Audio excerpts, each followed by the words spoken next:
નમસ્કાર દર્શક મિત્રો, આપ જોઈ રહ્યા છો વિક્રમ ન્યૂઝ। હવે જોઈએ અગત્યના સમાચાર।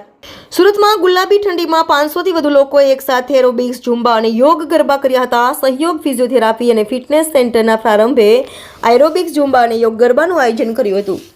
આ અનોખા કાર્યક્રમની શરૂઆત મ્યુઝિકના રિધમ પર એરોબિક્સ, ઝુંબા અને યોગ્ય ગરબાના તાલ થઈ, જેમાં લોકોએ મજા કરીને ફિટનેસના પરિપ્રેક્ષ્યમાં પાર્ટી કરી। આ અનોખી ઉજવણીમાં હાજર લોકોએ આરામ કરવા માટે થોડીવાર ફૂલો અને યોગદાનના સંસ્કારોથી ઠંડી હવામાં આરામ લીધો હતો।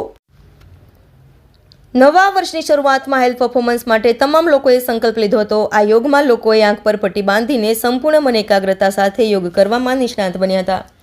આ સાથે જ મંદિરમાં ગુંજતા ઘંટના અવાજ સાથે મેડિટેશન કરવામાં આવ્યું હતું, જેનો ઉદ્દેશ્ય શાંતિ અને માનસિક સક્રિયતા પ્રદાન કરવાનો હતો। ફિટનેસ પ્રતિબદ્ધતાને ડૉક્ટર આફરીન અને તેમની ટીમે સંદેશ આપ્યો કે ફિટ રહેવા માટે બહાનાઓ નથી, હવે બહાર નીકળી અને કસરત કરવાની જરૂર છે। લોકોને ફિટનેસ તરફ મોટિવેટ કરીને પેન ફ્રી ઇન્ડિયા બનાવવા માટે લોકોએ સંકલ્પ લીધો હતો। રિપોર્ટર નૈતિક રેશમવાળા, અભિક્રમ ન્યૂઝ, સુરત। આપણું નામ? અમારું નામ નિધિ છે। આજે કઈ સંસ્થા દ્વારા શું કાર્યક્રમ હતો? સહયોગ ફિઝિયોથેરાપી એન્ડ ફિટનેસ સેન્ટર દ્વારા દર વર્ષે અમે લોકો ફિટ પાર્ટીનું આયોજન કરીએ છીએ। આ પાર્ટીનું ઇનિશિયેટિવ એ છે કે ન્યૂ યરની શરૂઆત તમે હેલ્ધી વેમાં કરો, યોગા, મેડિટેશન, પ્રાણાયામ અને ઝુંબા કરીને આ પાર્ટીની અમે શરૂઆત કરી હતી।